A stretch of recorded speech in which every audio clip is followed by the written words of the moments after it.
Welcome to the Regular People Podcast. I'm Wade Allen, and today I'm joined by Ariel. Ariel, hi. Yes, that's me.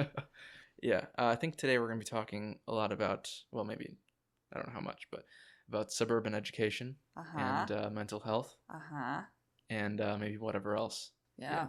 Yeah, you were the first person on the podcast. Yep.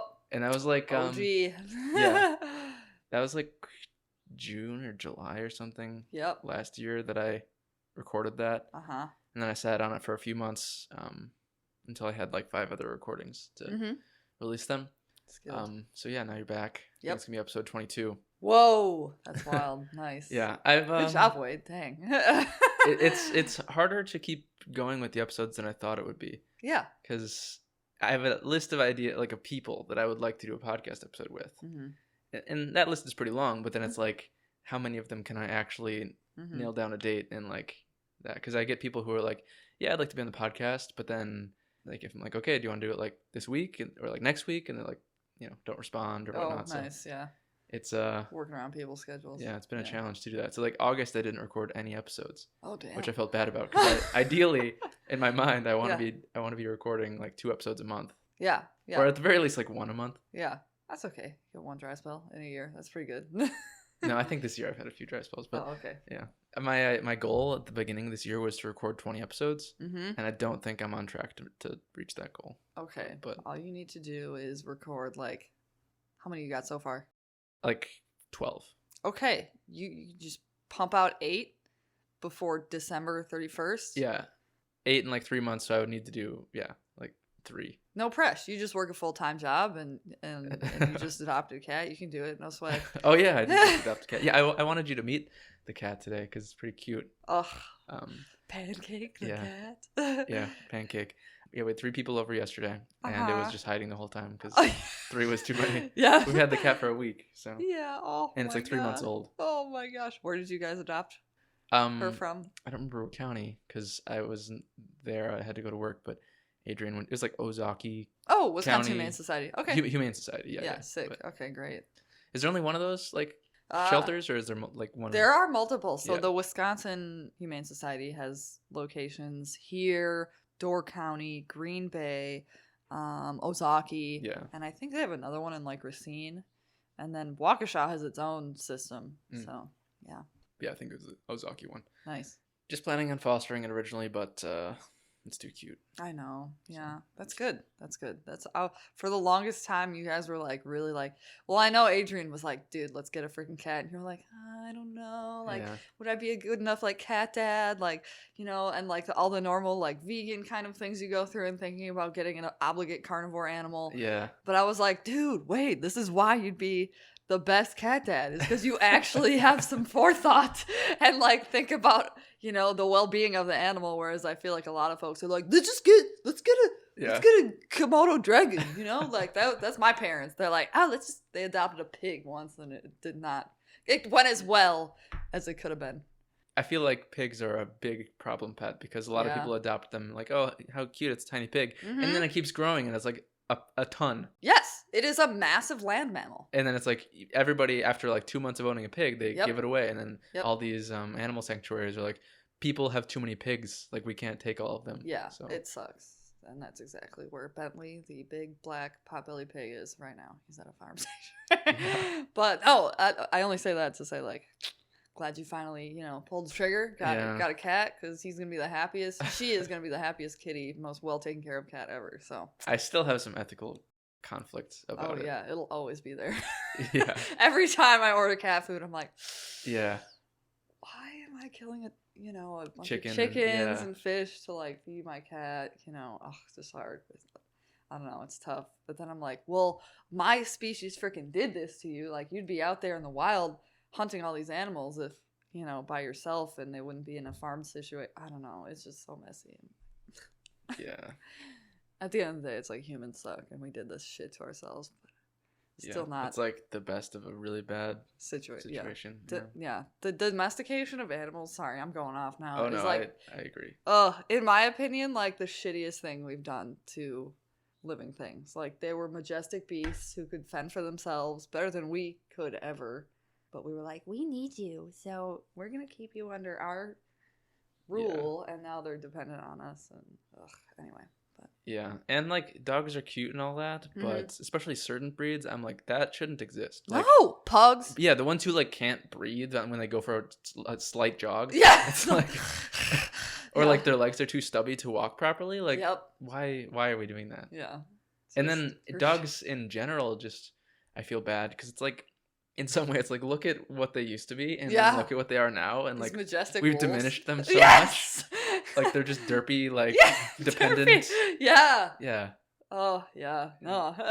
They used to be like these pack animals who were like really cool and could tear us apart. Yeah, we're like independent and were threats to us, and now like they're just slaves. I know. It makes me upset what we do to apex predators, but I could spend a whole day on that.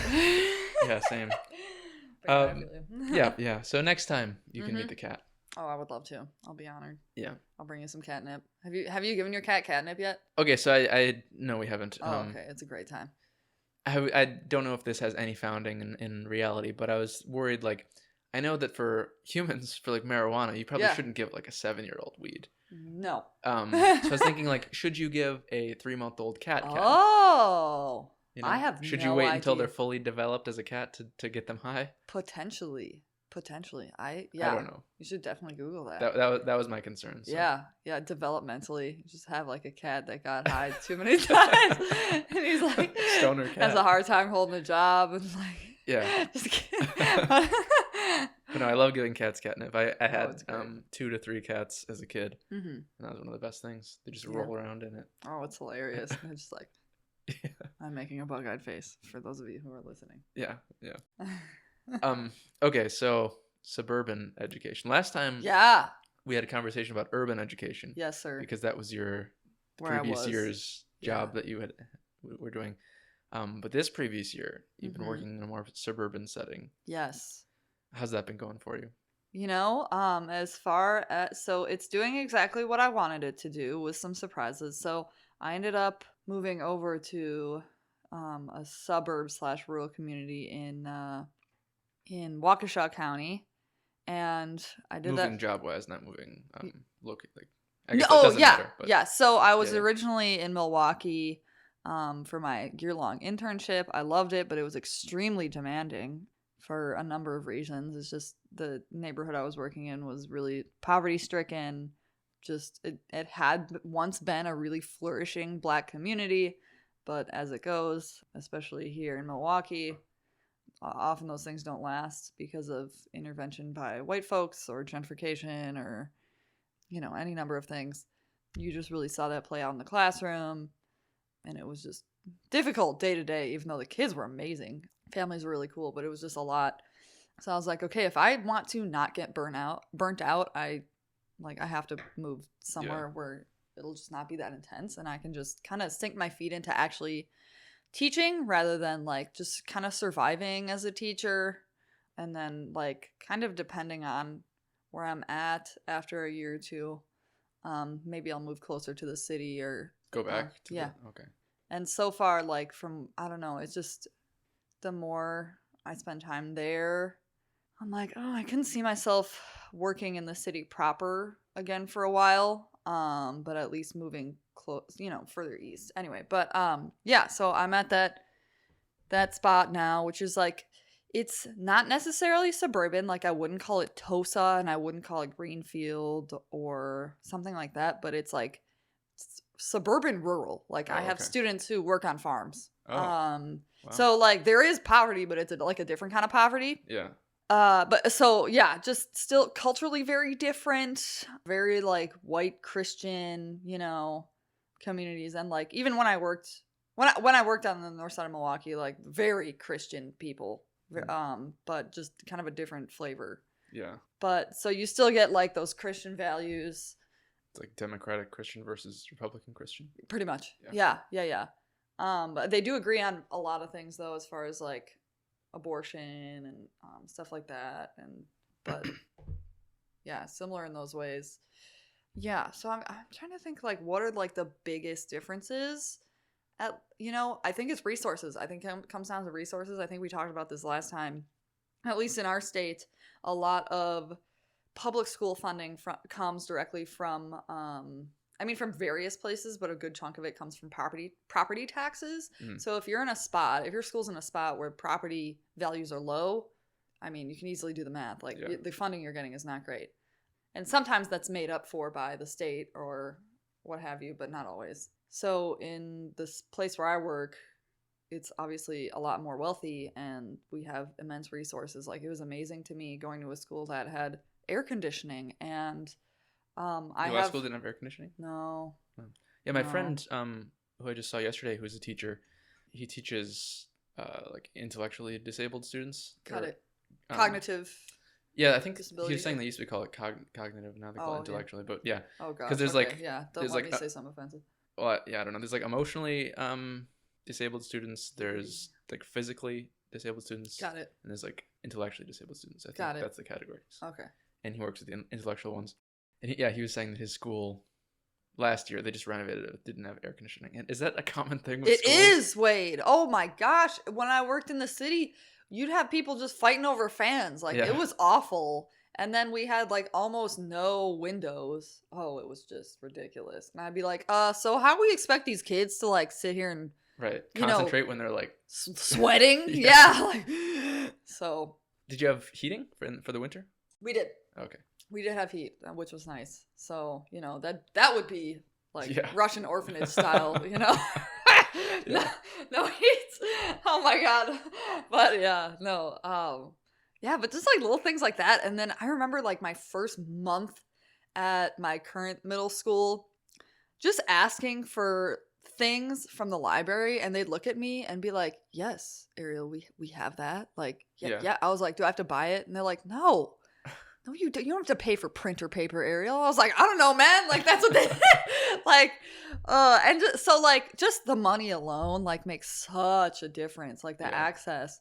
So I can teach the way I need to teach things. I don't have to frickin' find 20 million ways around this missing piece of technology or this, So that is a huge difference. And I think like more than anything, that is huge. Like, do you think your opinion on that has changed since getting this job? Like, because I think I asked you last time if giving more money to the urban schools would improve them. I don't exactly remember what your response was, but has your view on that changed? Or has it been the same? I wonder if it was mixed. I have no idea. I can't speak for every like urban district, but just on the internet per student, MPS gets like has $15,000 per student. That's tricky because they end up having to shell out money for charter schools.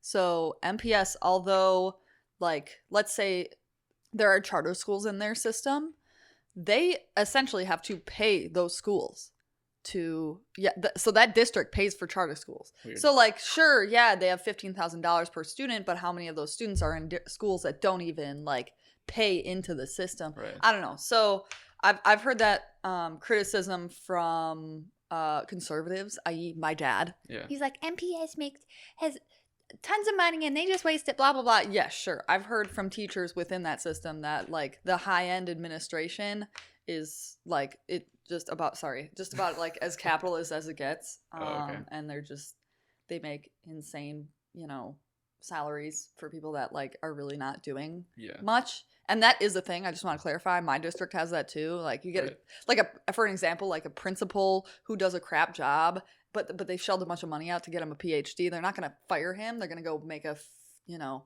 director of health and technology, just some bullshit ass thing. So I've heard that criticism of MPS, but still even that, it's just like not. If you just like think about the starting point, right? Like through an equity lens, like my students at my current school are starting out higher than this as far as money goes. Like they're coming in with all the supplies they need. They're coming in with a phone that has the technology we need on it. My kids at my last school, like they're coming in with, some of them don't even have a damn winter jacket. Like, so they just need more money to reach the same spot. So for me to just say like, I don't know, or for folks to say something like, well, MPS gets the same amount of money as kids in like, I don't know, like Mequon. It's not the same. Like that. Do they get the same amount of money? Like, do you know the per money or per student amount of money that the kids in your district right now are getting? Oh gosh, I couldn't tell you. I'd have to look at it. I googled it like a year ago, Right. and it was like similar. Oh, okay. But again, like, it's just not. They're starting from behind the starting line, right? And my kids are right there, so it's just the need is higher. Yeah. So to come back to your question, like, does more money help? I think yes, in a lot of ways. I think also I really appreciate the movement to like not have such a heavy police presence in schools, because that just lays the groundwork for a good like educational community. Like that, I the school I worked at during my internship, students got arrested and stuff, and like sometimes it happens. Like I had a student who freaking sprayed one of the teachers in the eye with like some peppermint essential oil. Like not a big deal, right? But like I don't do that. She was pregnant. It's not, you don't do that. But so sometimes it's necessary, but overall it just like creates this like, oh well, if they think I'm a criminal, I guess I'm a criminal type of thing. So I think that efforts like that along with more funding would be a lot more sustainable. So I don't know if that kind of answers your question, but yeah, I guess like whatever vision I had of it a year ago, it's probably a little more nuanced now. So yeah. Do you think there's a difference in how the schools that you've worked at handle like misbehavior? Yes, absolutely. At my like wildly underfunded city school that I worked at, it was often, and this was like my thesis, like I think I talked about this last year, like often it was just like, you're suspended for 3 days, have a good day, I'm gonna enjoy my 3 days without you, hoobity bop. And that was the language around it. At my school where I am, behaviors are not a huge issue, just again because poverty comes with a lot more struggle as far like your kid's behavior. If you're just like trying to work for, you can swear. Okay, great. If you're just trying to like get through your 2 jobs and you're a single mom, like do you have time to like go home and like deal with your kids' behaviors at school? Probably not. Like my students often have 2 parent homes, or if not, they're living with like 2 grandparents who care about them and are able, like, not that, but they're able to like be present for them, right? Yeah. Which is unfortunately like a privilege. And they can, when I email those parents home, I can like, I'll actually get a response, right? Whereas like if I email a parent home in my last school, they might not even be able to flip through their email until a week later. So it's tricky. And I mean, and aside from that, like, it felt like certain students got targeted at my last school. It really did, like, unfortunately, fill in that kind of like, Black girls often get punished more harshly than their Black male peers, than their white female peers. Yeah. In what is often called like the push out. And I saw that all the time at my Milwaukee school. Not because the administrators didn't care about those kids, but because like they were like super unaware of the biases that they had going on. Interestingly, I see a similar thing happen at my suburban school. But rather than seeing the Black female students targeted, because we have so few of them, I see the white boys targeted. And I think that it's kind of a result of like stereotyping on our end as teachers. I feel like we often have decided that like our spazzy, excitable, sometimes naughty white boys are like the only thing they'll respond to is like harsh punishment. Yeah. And often like they're just like, there's kind of just dealing with toxic masculinity in the only ways they know how. Like at their age, they're kind of, at least 8th grade, like they're in this weird place where like they're coming out of elementary school where their feelings were validated and they were able to be little sensitive boys, hopefully, right? But then as they enter 8th grade and then approach high school, like society starts telling them, okay, you can't be a mushy gushy boy anymore. You need to be tough. And like they know that. And so often like I had this wonderful student last year who like he just had a tough kind of go all last year. His mom was like very distant from him. His dad sounded like a ding dong. This man would bring him to school and like not send him out with his backpack. And then this little boy, I'm gonna call him Carson, he would text his dad and be like, Dad, you have my backpack, can you bring it back? He'd be like, oh no, you'll be fine without it. I was like, what? And this kid was struggling all year. Brilliant. Oh my gosh, brilliant. So, but oftentimes like administration and other teachers would approach him from like I already know you're doing something naughty, Carson. Like, I'm a preemptively punish you. Oh. Which I know. I was like, no. And then they come to me and be like, Miss Vaccaro, like, well, I just outed myself, but Miss Vaccaro, like, why does Carson like you? I'm like, because I don't assume that he's being a dick, you know? Like, he's just a child.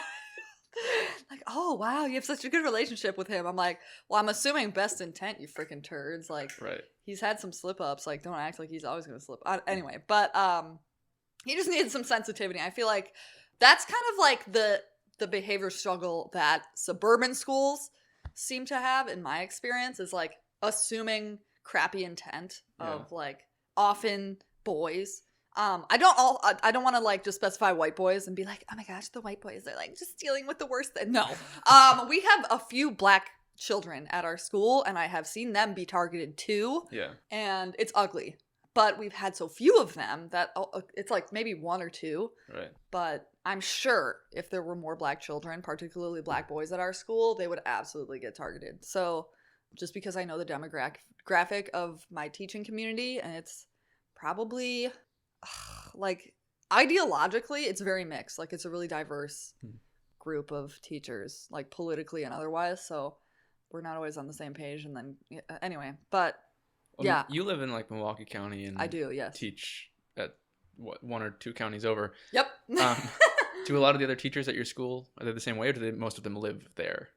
Most of them live in the area. Yeah. So a lot of them live either in McGuanago, Waukesha, what else? I got some in East Troy, and then a few in Milwaukee, some in Tosa. So like mostly the area, but mostly like think Waukesha County type of thing. So yeah.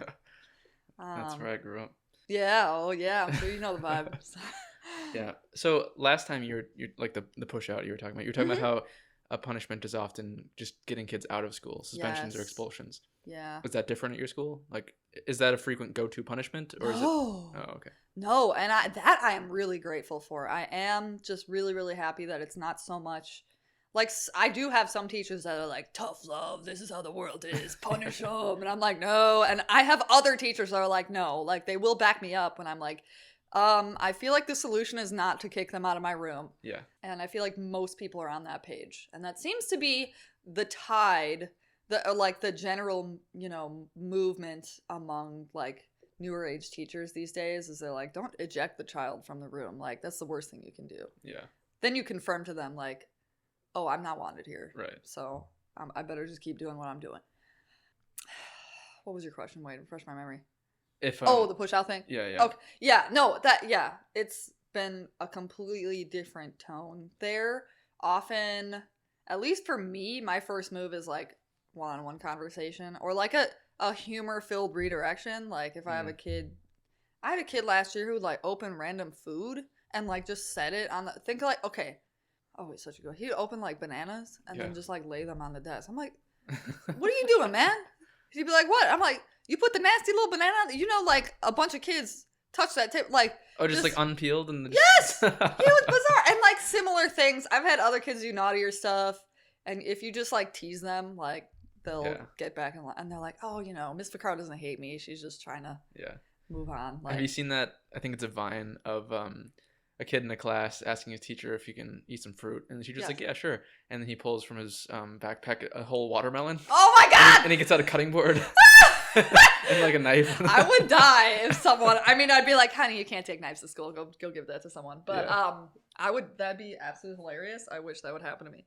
That's great. Yeah. Yeah, that's true. Probably shouldn't take a knife to school. No, you do get in trouble for that. That's a suspension instantly. But yeah, so yeah, and like I feel like. I'm trying to think of like we follow this thing called PBIS, which is like a system of discipline that for the most part assumes positive intent of children, but is like a structured disciplinary system.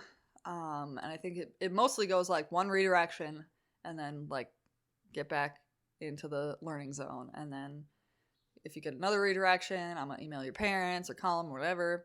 But it's a lot of like, hey, let's have a conversation and just like have your teacher or your administrator let you know like how this behavior is affecting you and the people around you. Not so much do this because I told you and I'm the authoritarian, you know, which I appreciate. I never responded well to adults who were like, I'm the boss because I have a bachelor's degree, so shut up. Yeah. And I don't think most students take well to that. So I appreciate that and how my school really embraces not assuming our children are little demons. Yeah. So, yeah, I guess to answer your question, yeah, behaviors are, there's fewer of them. And then the ones that do come up, they don't result in getting removed from the school. Yes. And I think that has a long-term positive effect just because you don't like create this complex in students that basically tells them indirectly like, you are the naughty student everyone is telling you are. Yeah. You just give up, you know, just fuck it. Yeah. Just keep being naughty. And I feel like that so often happened to really good kids at my city school, where in the sense where it doesn't happen here. Like Carson, he was naughty up and down, you know, throughout the year. But then at the end of the year, he got it all together. Like he knew he had people in the building who cared about him. And he would be, by the end of the year, sorry, Wade, he would be that student where like if you had a room full of like kids being loud, he would keep them in line. Yes, he'd be like, Miss McCart's trying to talk. Everybody shut your mouths. I was like, yes. Oh yeah, when you got the kids on your side. Yes. So it's just like that, like love and compassion pays itself back manyfold. So yeah, long-winded answer to a simple question. But. Yeah, it's a similar question. But something I've been thinking about the past couple of weeks. Mm-hmm. I feel like there's an age, and it might be the 8th grade time around that period, where like teachers or just I guess schools in general, maybe society in general, goes from one view to another of like why kids are misbehaving. Yeah. And I feel like it starts off as like understanding like, oh, they have maybe a bad home life, their parents are getting divorced or whatever, they're getting bullied. Yeah. So it's like compassion, like these problems aren't their own fault. Yeah. And then it switches somewhere to like, this is their own fault and I'm going to treat them as if like they're the cause of their own problems. Yeah. So then it goes from like understanding to just like straight up punishment. Yeah. It's like by this age, if you're acting out, like Yeah. It's all on you now. Yeah. Oh, and I hate that phrase, by this age. I'm like, I was a ding dong until I was 25, dude, you know? I don't know. So, yeah, absolutely. And I've seen that kind of in some of the older teachers, for sure. And some of the more like traditionalists. Yeah. Where they're like, yeah, by 8th grade, you need to know how to do this. And if you don't, like, you're going to face the consequences. Yeah. When it could just be like a, hey, man, you're acting like a 6th grader. Like, this is what an 8th grader acts like. Can you not? And they'll be like, oh, shit, I'm embarrassed. Okay, yeah, sure. Like, you're right. So, yeah, no, that is, you're not wrong. That is the thing. I was watching this TED Talk for my child psychology class. Nice. I don't know if it was a very good TED Talk because the guy didn't actually provide any data, but it was still an interesting tale, I guess. But he was just talking about how, like, rather than viewing kids as, like, troublemakers or whatnot, you have to view them instead as, like, having some sort of need that isn't being met. And, like, the best way to correct children's behavior is, like, the teacher-to-student relationship. Yeah. Rather than expecting their parents to solve the problem. Absolutely. Yeah, do you, like, is that something that a lot of your teachers do or agree with? I would say so. I think there are those few who are like, don't let your kid be my problem. Right. Which I absolutely get. Like, if your kid's a turd and I've had to reach out to you several times and you're doing literally nothing to support me, that's a problem. But I really do, it is my job when your child is in my building to make sure they're doing what they got to do. Like, you're at work. Yeah. I'm not going to call you and be like, well, okay, so your kid, like, threw a paintball at me. I didn't really talk to him about it because it's your problem. So, like, deal with it. That's bad teaching. So, yeah. And I like how you said, I don't know, who was it? Do you know who that was? Don't remember the guy's name. Okay. It was a British guy. It was British. Okay, never mind. But yeah, no, absolutely. Like, there is usually some need not being met or, like, they're just having a crappy day, stuff like that. So, yeah, I like that philosophy. You should forward that to me.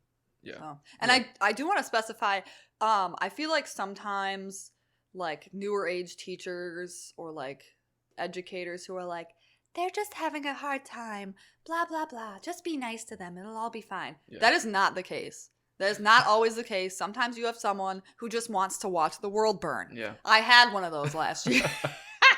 He was my one situation. And like... Did you know that he wasn't having any like home problems or anything? Oh, because I talked to his parents. I talked to his mom every Friday. Every Friday. His mom knew he was a turd. She'd be like, oh, Miss Vaccaro, you just shoot me an email every week. And we'll... Oh my God. She knew she had an asshole child. Yeah. And like, I don't even want to say an asshole, but he was just like, all this classroom is a stage and I am the actor.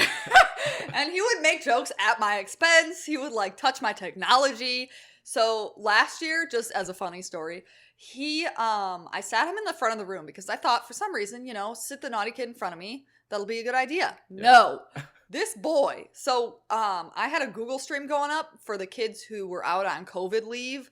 He logged into it on his laptop while I'm, I have the stream going on my own computer up front. And then while I'm working with the kids separately on some writing project, he walks up. By the way, I'm recording this the whole time. I had it all on camera because I had to record my lessons. Yeah. He goes up, cranks up the volume on my smart board, and then this massive feedback loop starts. It's like, whoa, whoa, whoa, whoa, whoa, whoa. I was like, what the heck? And I go up there and I turn it down. I was like, what the heck? So, yeah, just like kids like that, like who are just making a scene for no reason. Yeah. Like, did you not know it was him until you looked at the footage? Ooh, I had a beautiful child who came up to me later and was like, Miss Vaccaro, just so you know, Steve, he just he made that happen. I was like, oh, thank you. I appreciate you. But yeah, so he told me what was happening. And then lo and behold, I go back and look at the recording. I was like, ha, got you, nerd. Emailed his mom. And from there forward, we were like, yeah, we're gonna talk every Friday. So, and he was still a turd. Like, my boyfriend, Bill, I worked with him at our school last year. And as we were walking inside from like a little brain break once, this child had like this like ball that him and his friends just tossed back and forth like during breaks. And I was letting my students inside and he had like hidden within Bill's group of students. And he took this ball from inside the crowd and lobbed it into the foyer. And it dang near hit Bill right in the forehead. It felt because it was going fast. He plays baseball, dude. Like, just don't be doing that. And Bill's just like, what the heck? Who did that? Like, snapped off on this kid. He didn't snap off, but he was like, dude, are you crazy? Like, you could have took an eye out. I don't know. Like, just as an example, like, he was a turd. So, yeah, you just mentioned something. You said brain break. What's a brain break? Is that like a break from your brain or for your brain? Or is it like a break where you use your brain? For me, it's where you don't use your brain. Yeah, you take an actual break. Okay. If someone uses that term to make kids do more work, they can go to hell. Oh, it's for your students? It's not for you? Oh, yeah. Well, it's for all of us. So gotcha. My school, along with a growing number of schools, uses a block schedule. Do you know what that is by chance? Yeah. Yeah, longer periods, basically. Yeah, that's what I had in my last, like, maybe 2 years of high school, I think. We were constantly changing, like, the schedule for the 4 years I was there. But... Oh, my God. Yeah. Damn. Did you like block? Yeah, it was okay. Yeah, it was like we didn't have all of the classes each day. Mm-hmm. It was like half the classes one day, then switching alternate. Yeah. Mm-hmm. Yeah, it was pretty good. Mm-hmm. I liked it because at that time they switched to this new thing where, like, the first, like, 30 minutes or hour of the school day was, like, a study period that... You for some reason only freshmen and sophomores had to go to. Mm-hmm. So I just didn't have to go to school for like an extra 30 minutes in the morning. Nice. So yeah. So you're doing block? Yeah. And our periods are like 90 minutes. Yeah. Which if you're 13 or 14 is an eternity. So we break it up like 45 minutes and we go outside and get some air and stuff. So okay. Even in the dead of winter, they're like, Miss Vaccaro, let's go outside. I'm like, okay. How long do those last? Like 10 minutes? Like 10 minutes. Yeah. Yeah, a lot of my college classes, when I actually had those in person, would do that. Because it's like a 3-hour physics class or something. So my teacher would stop halfway through and just have a 15-minute break. Physics for 3 hours. Yeah. Jeez. I like science, but I hate science classrooms. Yeah. Like, they're just so cold. And like dry. And not usually the most comfortable or homey of classrooms. Yeah. You'd think, right? Like, if we got to be here for 3 hours, it should be a welcoming place. So, okay, brain breaks. Also, I wanted to ask you, you were talking before about the principals who are like getting overpaid for not doing much. Yes. And you said you see that in more places. That's the same with your current school district? Our administrators are actually pretty good. Oh, okay. They bust their tushies, honestly. And I'm finding that, like, the weird, eccentric principals aren't everywhere. They're just in unusually high concentration in the places where I've worked.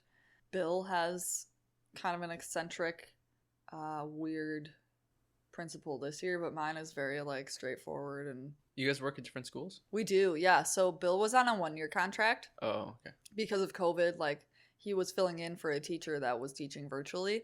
So now he's at a school up north. Not up north, but like 40 minutes away. Oh. So. How long does it take you to drive to your school? On a good day, like, I can swing it in like 30 minutes. Oh, okay. And then on a bad day, like 40. And then if I leave school at like 5 p.m., I'm not getting back for like an hour. Oh. That makes me so sad. But it's just because I'm coaching right now, I don't leave until like 4:45, 5. What are you coaching? Cross country. Oh. Yeah. Are you running then with the students? I've wanted to, but my other coaches are like, we need you to time stuff and blah, blah, blah. So I have to like hang back often. But yeah, when they're doing like relays or strides, I'll run with them because I need the exercise. So yeah, me too. One thing my teacher friend that I was talking about earlier, I didn't know this existed. He was telling me about teacher coaches. Do you have a coach? I do. What do they do? That is some new age stuff, I'll tell you what. Yeah. They are experienced teachers that they do like some extra schooling. Like they usually have a master's degree with like some fancy certificate. And they basically get hired at school districts, again, like wealthier school districts, to help teachers basically stay like on the up and up as far as like research goes and pedagogy. And they'll like observe you, but they're at least my instructional coach is awesome. She's super duper sweet. I met her. She was the first person I ever met at the school district, and she's like an angel. She's vegan, and she is just like this super sweet Southern mom. Like, I just love her. And she'd like bring me like vegan treats all the time. That's nice. So like I have a really good instructional coach, and she like every time she'd observe me, it was never like you're doing this wrong. It was like, hey, did you think about trying this? Like I like how you did that, but if you tried it this way, maybe you'd get better engagement or like whatever. And it was just like super casual, and she always assured me like anything, like any feedback I give you or any questions you ask me, like literally anything that happens in here, I am not reporting to administration. This is purely for you to become the kind of teacher that you want to be. And if I give you feedback you don't want to use, you do not have to use it. Like, she's just super there for me as a teacher. I feel like she's my teacher therapist. So, that's nice. But I've heard of other people having crappy instructional coaches that, like, basically tell them this is how we do it and you need to shut up. And they've been there for, like, 5 years as compared to, like, some of our veteran teachers who are there for, like, 20. Yeah. So... yeah, and I have seen, so I'm fresh in the game, but I have seen veteran teachers who have the same instructional coach as I do, like really take her feedback negatively. Oh. Simply because they feel insulted. Oh, truly. They're not like used to the teacher coach? No, not at all. They're used to being observed. Yeah. But she's very like detailed. She like take it point by point and like everything you did, like she's got it written down. So you're getting critiqued on something you've been doing for like 10 years. Yes. It feels bad. So, yeah, exactly. So you have to, I mean, I think in any field or even just in life, to be like a decent human to be around, you need to be open to critique. Yeah. I'm sure you've been around people who are like, you just give them a normal piece of feedback, like, hey, you're doing this thing, it's affecting me in this way, could you consider doing it a different way? Also, I still love you. Yeah. And they're like, fuck you, dude, you better take me as I am. How dare you? You're like, okay. And like, you only ever give someone feedback because you care about them and you want to continue having a healthy relationship with them anyway. But yeah, so instructional coaches, yes, we do have them. I think they're great for the most part, depending on which one you got, but not every teacher thinks that. Is that the only person who observes your classrooms, or are there others? No. So I get pretty frequent observations, but they're like low stakes. I get like one high stakes observation a year. where my principal comes in and observes me for an hour. That's just like what has to happen per the state. Yeah. Do you feel nervous during those? Oh yeah, absolutely, absolutely. Do you looking back on those? Do you think it changes your teaching for that day? Like, do you act differently? Oh, they always do. Yeah, they always do. So, depending on the person, at least. Like, I have this one administrator that comes in and he's just chilling. Like, he in no way wants to like critique you from like a I know more than you standpoint, because he doesn't. A lot of our administrators do not necessarily come from the same discipline as we do. Like, we have administrators who taught math or social studies. And they, for the most part, know, like, I don't know your discipline. I don't know how to teach it. All I can say is, like, these are things that used to work for me as a teacher, so here they are. And I have one or two administrators that are like that. Like, when they come in, they're like, ooh, cool. Like, I never taught in an English classroom, so this is what it's like. You know, here's maybe some tools to help you get the quiet kids to talk and stuff like that. But then I also have administrators that come in and they're like, you didn't read the I can statement 3 times. What's the I can statement? Oh, God. Okay. So, like, when we talk about, like, education, having trends that go along with it, like pedagogy, that's one of them. So there is this movement among educators and academics in education where they feel like there are certain things that need to be stated explicitly to students, like right from the get-go and throughout. And the I can statement is one of them. It's basically letting a kid know, like, this is what the hell you're here for. Like, we're not just dicking around for an hour. Like, this is what I want you to know how to do. Yeah. At least in all the schools where I've worked at, they want you to have that statement posted on a board somewhere and then have it read out. But I've also gotten plenty of feedback in college and outside of it saying, like, you need to say it at least 2 times. Per class period? Per class period, yes. And have it written on, like, 2 different places. And I've had administrators, coaches and stuff tell me, like, you know, Ariel, you only read the I can statement once at the top of the hour. I really think it'd be helpful if you read it again at the end of the hour and said, like, hey, guys, do you think you can do this? Yeah. To me, from, like, a student's perspective, that sounds like something I would hate. Yes. And I'll be honest, Wade, like, when there are no people except me and my students in my room. You just don't say it. Well, sometimes I don't. Or I go, okay, guys, I'm contractually obligated to tell you this. I can blah, blah, blah, blah, blah. So, and they're like, yes, thank you. Okay. This I can statement changes with each class because that's, like, the thing you're trying to learn. Yeah. So, for example, I taught a lesson on, like, perspective, characters having differing perspectives. Yeah. That is a lesson that I have to teach to meet a certain Common Core state standard. So I essentially write my I can statement very close to the verbiage of that standard. And that's one way for us to cover our asses in the event someone wants to know, like, are we teaching to the standards? Like, yes, it's an I can statement. So I think that's a big part of it, why it's so heavily mandated, because the standards are just like the Bible by which we all live by. And, like, they're not bad. Like, they're pretty helpful, but I'm just like, dude, these kids, sometimes these I can statements are worded with language that, like, if I were an 8th grader, I'd be like, this means literally nothing to me. This is fucking Chinese. Like, I have no, so. Is that because just, like, buzzwords or something? Or, like, kind of, yeah. Pedagogical, kind of thing? Yes, absolutely. I'm trying to think of some.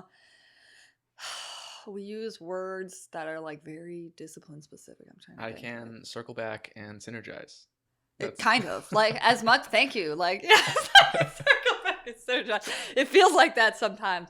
Like, before we've even told them what analyze means, that we'll be like, I know how to analyze a character's ego in the plot. Like, no, like, they don't fucking know what that means. So sometimes I think I'm just saying it for my health, and that's why I say that, like, contractual obligation thing. But yeah, that's when it comes, like, I find it so unhelpful when people come into my room and they're like, blah, blah, blah, the I can statement. I'm like, thank you. Yes.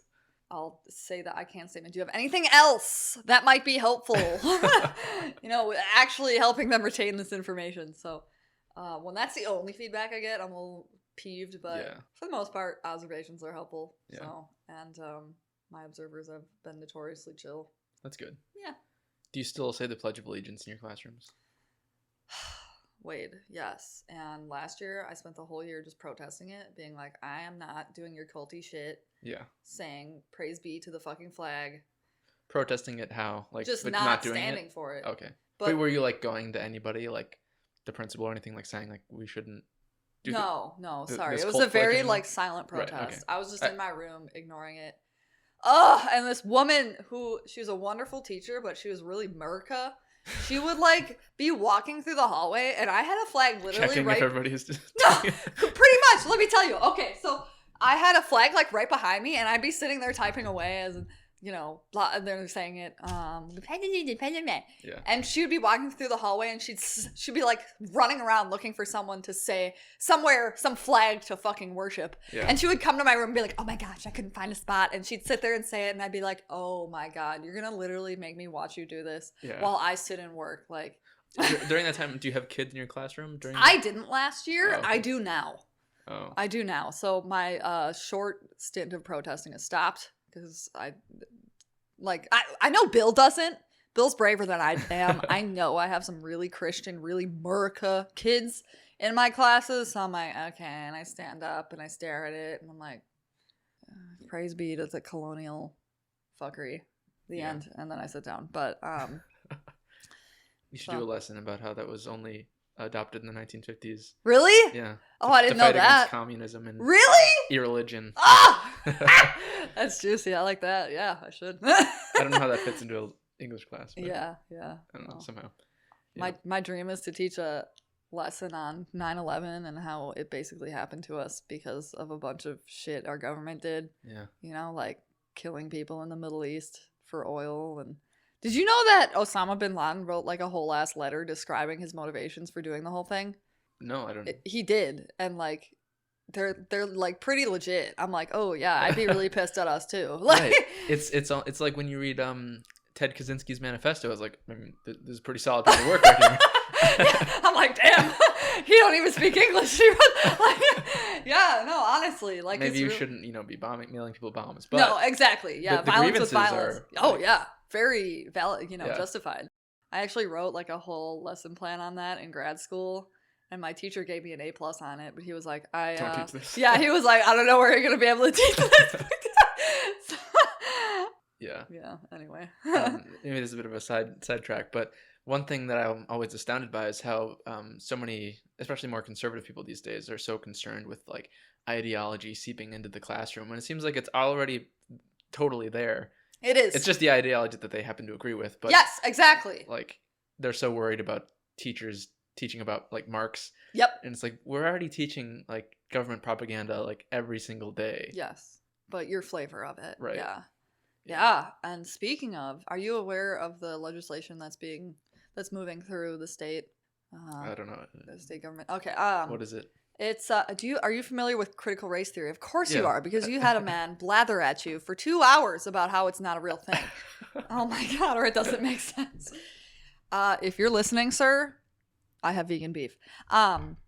So there are 2 bills moving through the state legislature right now, which is predominantly Republican, unfortunately. God bless Tommy, Governor Evers' soul, poor guy.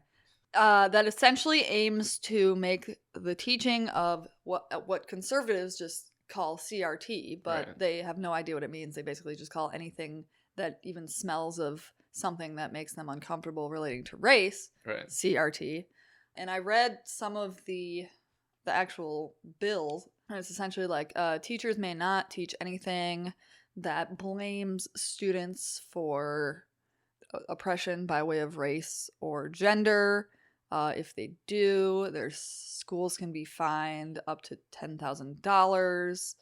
What else? Do you think that's something that would actually even get, like, if a teacher wanted to teach critical race theory, would that even be a thing? Like, blaming students because they're white boys that they're responsible for?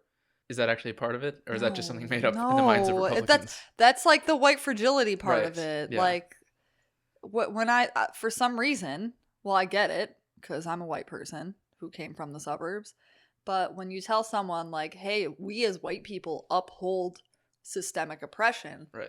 They go, I didn't do that. Yeah. I wasn't a slave owner. And I'm like, yeah, no one said that, honey. And we're also not saying you're explicitly a racist. Like, but people receive it that way. Like, again, we literally just talked about people who can't take critique well. Like, that's those people. Yeah.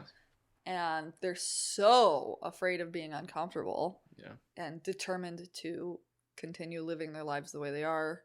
I mean, not to make this comparison, but like when I meet someone who is like completely aware of how, or like wants to stay unaware of how our food system works with regard to animals, like Right. I get the same response. They're like, that's not my fault. Like, I didn't do it. I'm like, I'm not saying you are. Right. I'm saying your money is being used to do it. Yeah. I'm not saying you're a bad person, but like it's really similar with regard to racism and sexism. If you tell certain folks like, hey, you are feeding into this, you're making sure sexism and racism are still flourishing, they take it really personally. So yeah, there's a real movement among conservatives to label anything like that CRT. Yeah.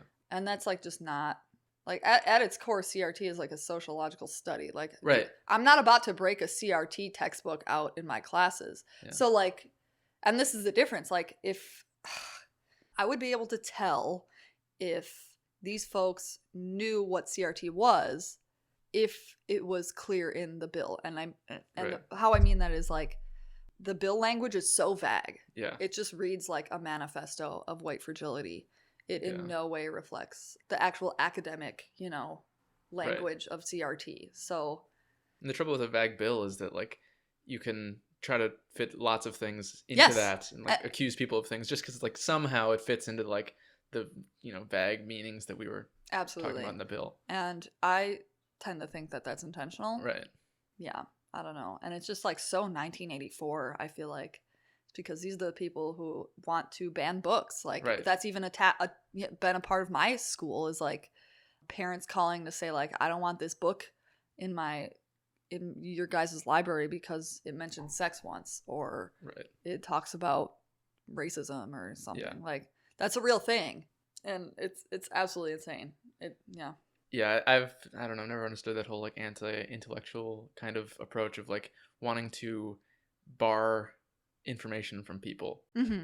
And like one thing that I don't quite get, it seems like the conservatives who don't want critical race theory or critical theory in general to be taught in schools, it seems like they don't understand, or maybe they do and they just don't care, the difference between like teaching about a thing and teaching that a thing is like indoctrinating someone. Right. Yeah. Telling trying to get kids to believe this versus trying to get kids to acknowledge that this is a thing. Yeah. Just because you're teaching about like critical race theory doesn't mean you're teaching that everything in the world runs around race. Yes. Like just like how in a sociology class you'd have like, you teach all the different things. You teach functionalism, you teach structuralism. It doesn't mean you're teaching that like one of these is the only theory that accounts for why the world works as it does. Teachers are not priests. Yeah. You're not saying like everything you do you need to incorporate this into like your soul. Yes, like you need to live by this. Yeah. Absolutely not. No, that's a religious leader's job. Right. Yeah, that's a really good distinction. But these people don't. They don't acknowledge that. Yeah. They think if even the words come out of my mouth as a teacher, like, hey, this is a theory that some people. Right. They're like, oh, you're trying to indoctrinate my child. I'm like, no, I'm literally just trying to show them what's going on. Yeah, if you even like so they can make their own decision. Yeah, if you teach about Marx or about communism, it doesn't mean you're trying to make your kids communists. Yes, exactly. And the inconsistency among folks like that is so clear, because if I were to teach just like a whitewashed version of, let's say, the American Revolution, they'd be thrilled with that. Yeah. If I were to teach 9/11 as a completely we are the victim event, which is currently the current status quo, they would be 100% fine with that. Yeah. So, yeah, it just has so little to do with like principle and more so to do with confirmation bias, that they want things, they want their kids to learn what they want to learn and then hide them from everything else. And not even just politically, but like, they don't want their kids to have a sexual awakening at all until they're like 18 and it's too late and they've already gotten someone pregnant, or they don't want them to have any idea about substances, things like that. And that has been an issue among like rural districts in Wisconsin. You can't teach them about birth control because then just knowing about it is going to make them have sex. Exactly. Like, and that's such a pity, because to me that reads as like, oh, you have very low expectations of your child. Right. If you feel like you've done your job well, you should be able to take them to expose them to whatever the world has and trust that they are going to make a healthy decision for themselves. Right. If they don't, darn, you fucked up. And wow, you have very little, faith in your child and your teaching, as a parent. Yeah, it's a whole mess. I don't know. Yeah. And our school librarian just said the most wise thing not long ago, because we were just kind of talking about this, like banning books. Like, this sounds very like Fahrenheit 451, you know? And she was like, yeah, it's just such a pity because books are the safest place to experience some of these things. Yeah. Absolutely. And I was like, yeah, thank you. Because I think back to my very Christian Catholic upbringing, and I was not allowed to have a boyfriend until I was 18. And I was not allowed to drink, try anything. I didn't have the space to. I was punished harshly for showing even interest in it. And then I got to college and I went fucking hard. And I dang near dropped myself out of high school because I was partying so hard and having no idea, how to handle romantic relationships. I was getting myself into really sticky, like, social, sexual, situations, and not knowing how to advocate for myself because I had not, seen any of this even play out in books or movies or anything, So I could really empathize with that. Like, yeah, it is. Books are absolutely the safest place you can experience some of the crazy stuff in the world. So yeah. Wise lady. Yeah, I just don't get it because, like, ideally, like, look, I would advocate for a education that is, like, completely free from any specific ideology by teaching all ideologies, or, like, by teaching all perspectives. Absolutely. And it seems like a lot of people just want to stick to one perspective. Yeah. And that's how you make a ding dong. Yeah, and I feel like generally one of two things happens from that. Either the kids are ignorant for their whole lives and just, that's, I guess, what you wanted, or they rebel against that after they realize that their parents have been trying to indoctrinate them for 18 years.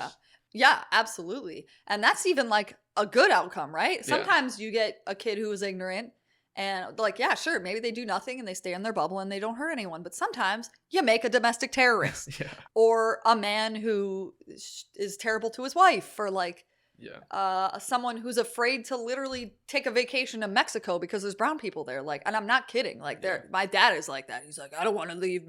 California's a dump. I would never leave. America's the best country. Whatever. Yeah. Like, you get these horribly closed-minded people that just experience like 0.01% of what the world has to offer. Yeah, living in reality distortion bubbles.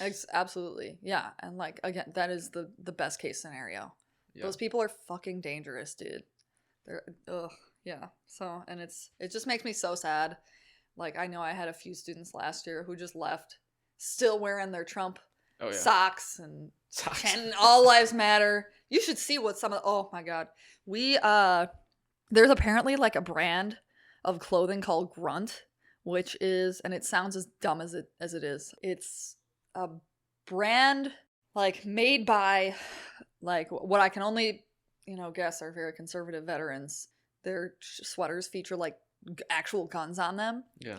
And apparently it's been a thing in school districts around the area lately that kids have been wearing these to school and obviously being sent home. Like, you can't wear a fucking gun shirt to school, right? You'd think. But then these parents took their parents, there was one situation where a parent took the school to court and they damn near won, except for a loophole. So their kids spent like 2 days at school and then went virtual, like, for the rest of the year. Oh, okay. And the court said, like, oh yeah, you might have a valid argument if your kid actually went to school, like, for most of the year. So they just tossed it out, but that, like, scared the hell out of a lot of school districts around the area. So I forget where I was going with that, but no, that's all right. Yeah. One thing you mentioned earlier that I want to ask about. Mm-hmm. You said seating a child in the front row of your class didn't end up being a good idea. Yes. Do you have, like, a strategy for placement of, like, where people are going to sit? Like, do you put, like, certain types of kids in the front or the back or whatnot, or, like, good try question. to separate kids from each other or something? Oh yeah, all of it. So I'll start with students who, at the beginning of the year, I just throw them wherever, and I say, okay, I'm gonna figure out who the nerds are, and do you use, like, alphabetical order at first? Yes, or something? Yeah, and then I find out who's friends with who, and who's chatty, and who's not, and who's quiet, and who I might need to, like, bring closer to me so I can get them to talk and stuff like that.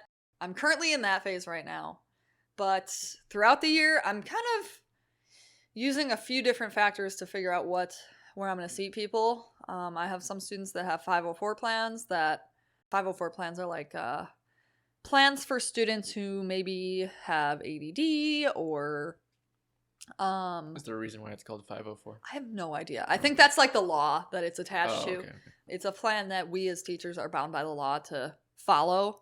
If we don't, we can get sued. What do you have to do with them? There's usually just like a list of accommodations. So like little Timmy should get seating in the front row, and he should be allowed to take breaks to go get food or like to get some water, stuff like that. It's usually like really easy stuff you're already doing for all your kids. Yeah. But I just try to peek through those and make sure like I don't have any students that need to be in the front or in the back or near the door or whatever. So I start there, and then. So would that mean that any certain classroom can't have more than like 6 ADD kids, because you can't put them all in the front if they're all ADD? Yes. So we do distribute students with specific needs throughout different classes. Oh, okay.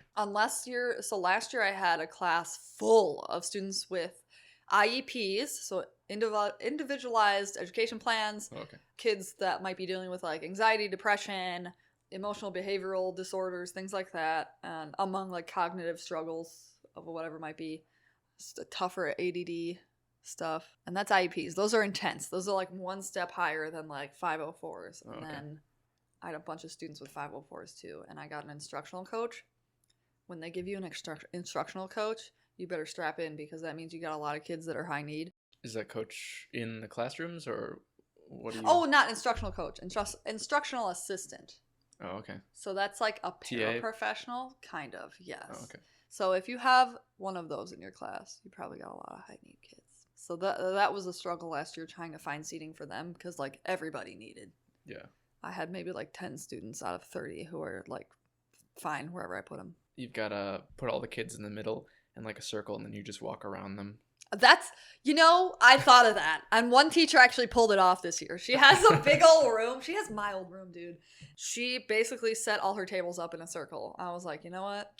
I'm going to make it happen. Or she would sit in the middle, I guess, not around them. That would make more sense. Yeah. Then you get every kid in the front row. Yep. Love it. Love it. Mitigate those chatting issues. But yeah. So those kids are my priority. Then I'm going to put the kids who are chatty or naughty in the 4 corners of the room to keep them from feeding off each other. Sometimes they'll still scream at each other from across the room, but that I can usually like redirect pretty easily.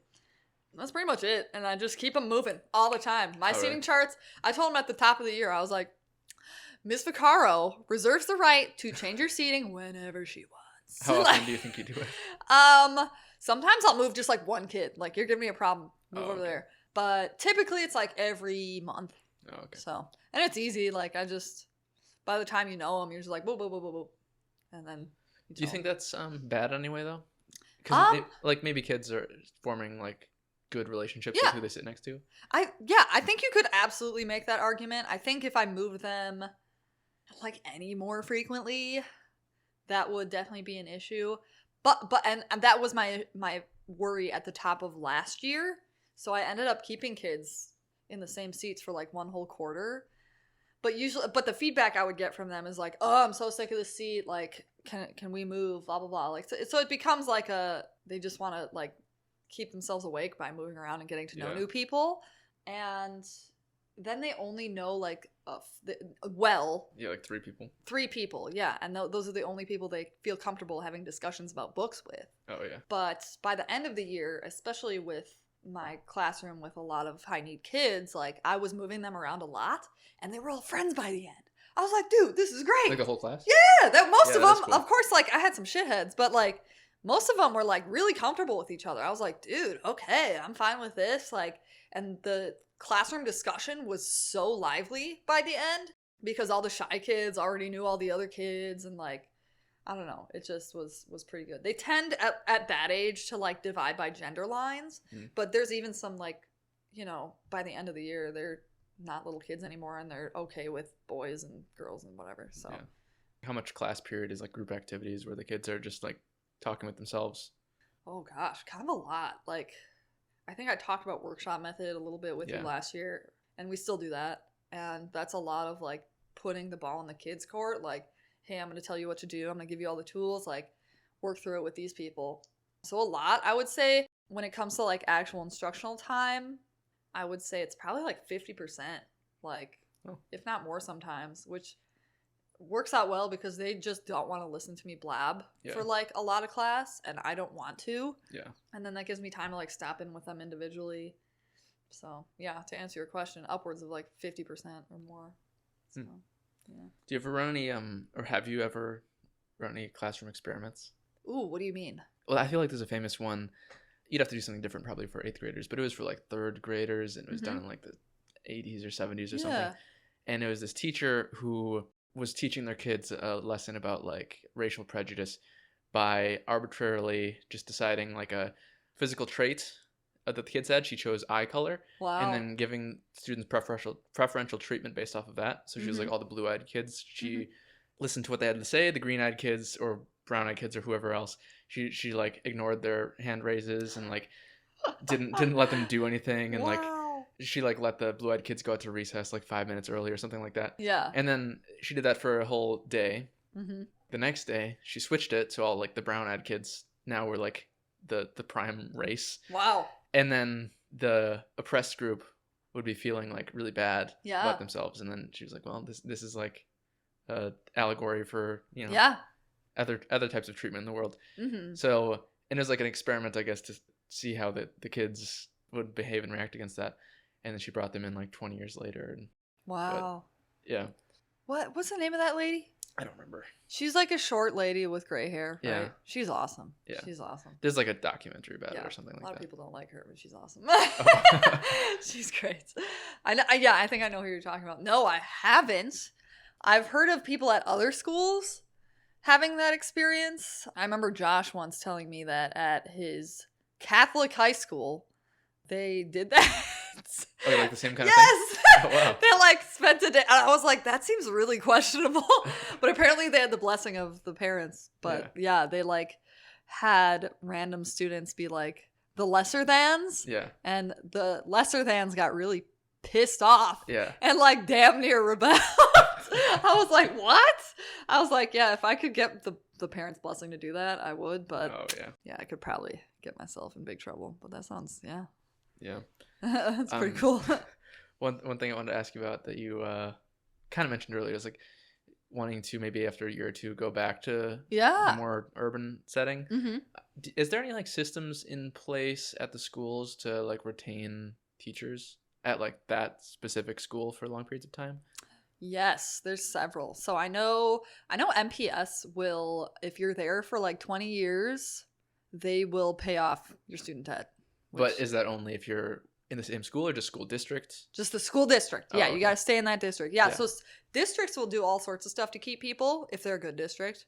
But are there any incentives for like staying at one school over, even if it's the same district? Oh, okay. No, not really. I don't think so. But yeah, districts as a whole will do stuff for sure. Oh, okay. So compared to your previous school, do you think you have any more or less control over the curriculum and what you teach?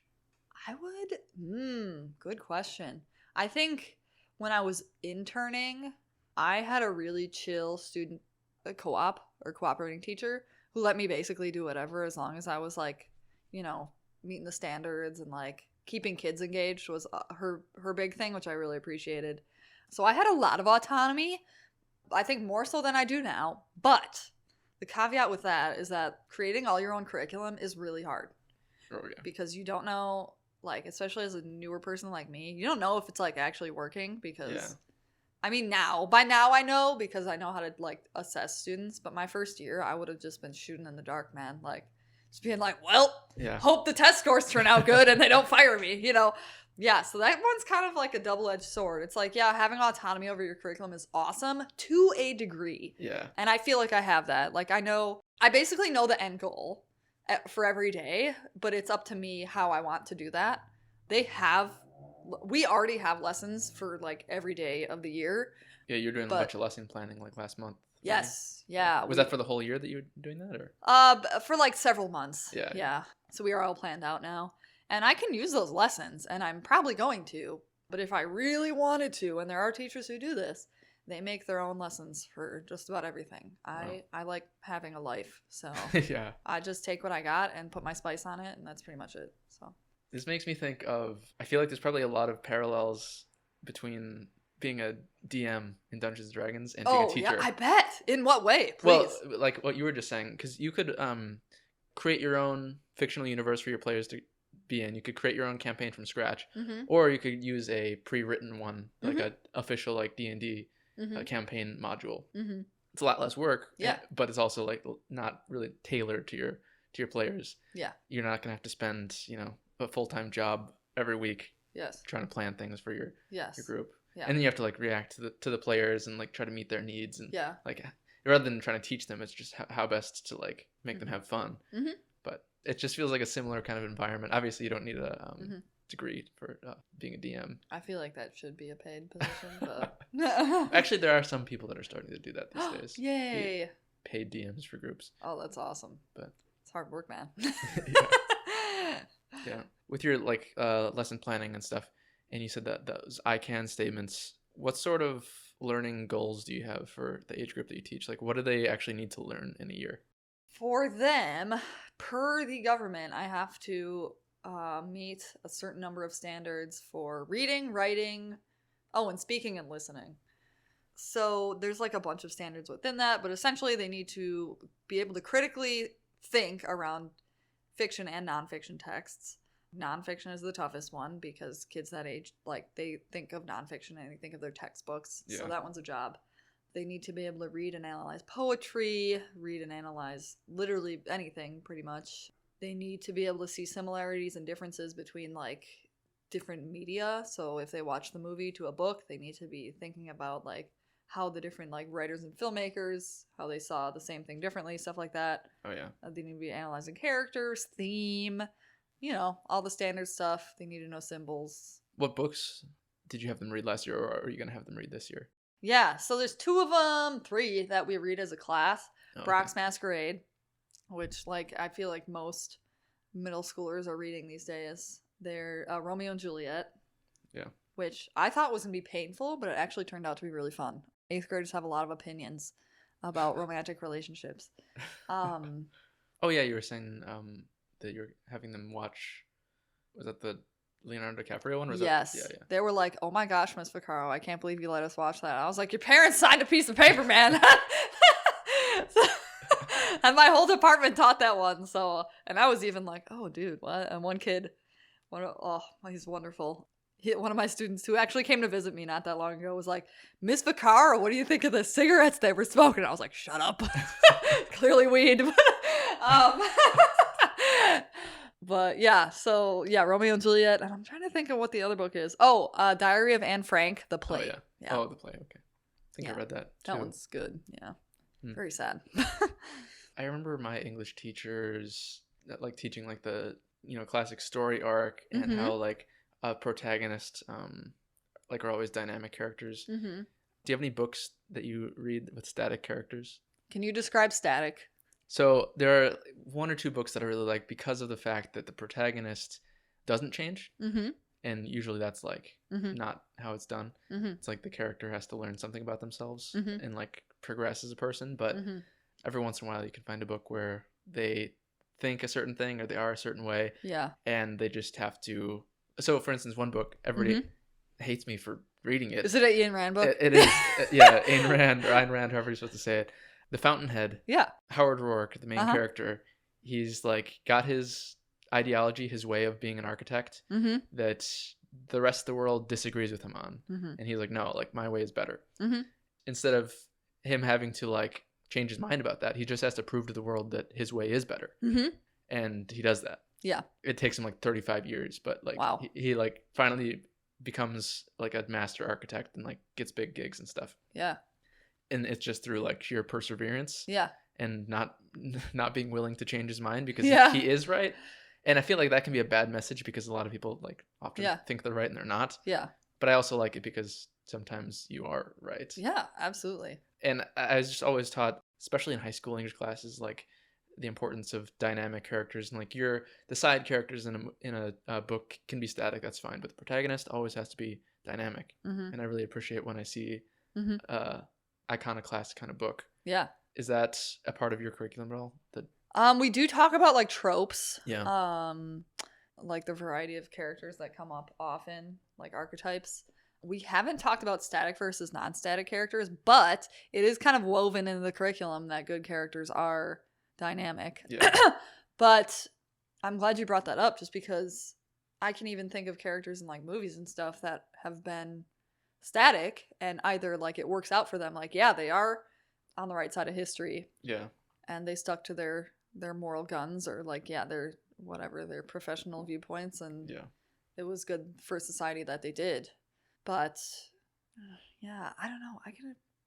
And sometimes I feel like having a static character can make for a really good story sometimes too, especially if I feel like a good anti-hero can often be static, you know, like a character who suffers and ultimately loses because they are immovable or stubborn in some way. I think that makes for a good story too, you know, like, I don't know. I just watched like all the Star Wars movies. For the first time or just for the first time, yeah. Oh, okay. All 9? Oh, no, up to 6. I just finished episode 6 yesterday. And you don't have to watch the other ones. I don't watch the other ones. Yeah, I've heard terrible things. But I would say like the first 3, oh gosh. Are you referring to the originals? Yeah, no. So the originals prequels? are amazing. I'm talking about the ones that came out in like the 90s, 2000s. 2000s, yeah. And I would say Anakin is like a pretty static character. He gets so much information that should change his mind about things, but he doesn't. Like he's such a one-track, you know, mind he's just character. like a kind of depressed sociopath. Yes, yeah, and he does not move even for the people that he loves, you know. And I feel like that story is compelling because it is so frustrating. Yeah. You're like, God damn it, you have so much evidence to force you to change your mind and you don't. Like, so I don't know. I'm in Team Wade with that one. So thank you. That might very well make its way into my Yeah. I was just always frustrated with how English teachers that I experienced kind of made it seem like to be a good author or whatnot, you have to follow the formula. Mm-hmm. That's shit. Yeah. Like if any art teacher, and in my opinion, writing is an art, like if they're like, there's one way to do this, suck it. That is not the case. That's not how art works. But anyway. Yeah, I don't know. There's probably some sort of fine line. You have to, like you could say most authors write this way, but you don't have to. But yeah. Good point. Another thing that I would be frustrated with in English classes is, to me, it seems like in an academic setting, students are often encouraged to kind of like overanalyze a text. For instance, like read into the author's like the underlying message, like. The author describes the curtains as blue. That means there's depression as a theme of the story. It's like, what if the curtains are simply just blue? Yes. I don't. Do you see that at all in your teaching or in other teachers, that maybe you're reading into something that's not there? I think I experienced a lot of that in like AP Lang in high school. Yeah. Where I had like a really militant like literary teacher professor. Like she was brilliant, but she was also like, this always means this. I'm like, it probably doesn't. It probably doesn't. And she would like grade your stuff based on like what her perception of that symbol or that theme was. And I never appreciated that. Again, like I feel like if I were to ask any author or artist, like, what does this mean? They'd be like, well, what does it mean to you? You know? Oh, okay. That was another question I was going to ask. Yeah, no, it's so open to interpretation. I feel like any art is, and I think any good artist is like whatever your human experience makes it mean for you. So yeah, and in college I had like a very militant like Spanish literature teacher who I would like ask him for help and he'd be like, how do you not know what that means? And I feel like that's the kind of like, it's just like, I cannot stand being under the tutelage of those kind of people. So I don't know. Yeah, I definitely like I think that's not so much a problem in middle school. Yeah. In middle school, we're just trying to get them to even just keep an eye out for those things. Oh, okay. And there are students who like will freaking notice like a something that comes up multiple times throughout a text. And I think those are symbols that matter. Right. I think if you're going to pick apart every goddamn color, food, whatever, like sure, you can spend your time doing that, but your time is better spent looking at the patterns. Yeah. So I don't know. That's my approach.